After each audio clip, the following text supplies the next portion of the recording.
Magandang hapon mga kabay. So meron po akong approved repair dito. Ang job number nito mga kabay 39519.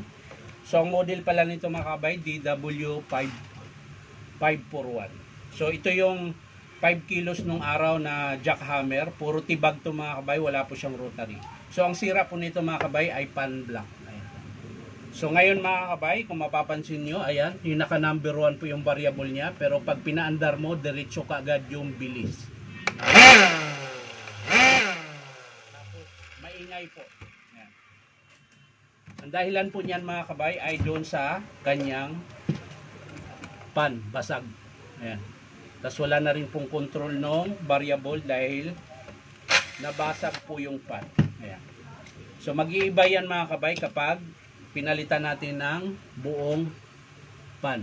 Ayan. Nangitim na naman yung cellphone ko. Bakit kaya?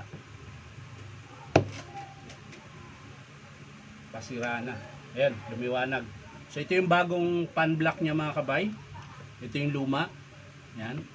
So kakabit natin ngayon. Titingnan natin ngayon kung magbago yung andar niya. Kung maging swabe ba siya o ganun pa rin.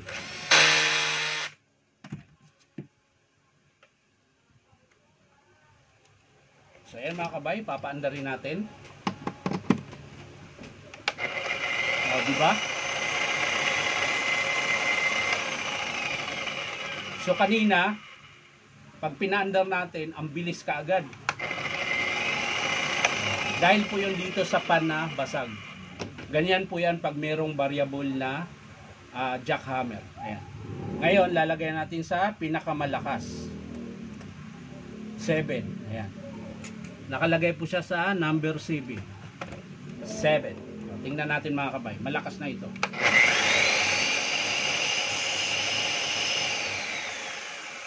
So, itatakip na natin ito mga kabay.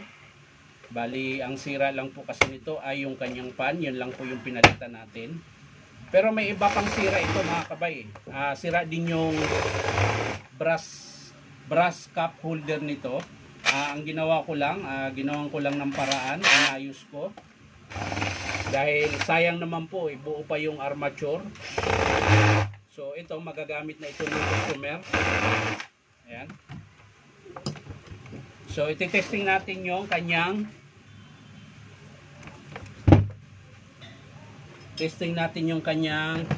chipping. Kung malakas pa ba.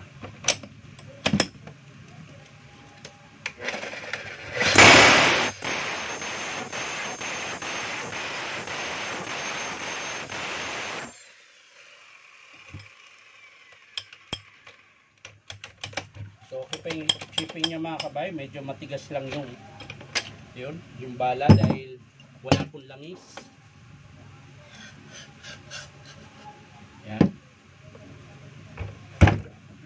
So, okay na po yung pinalitan natin ng pan block mga kabay. So, ang pinakasira lang niya ay yung pan block.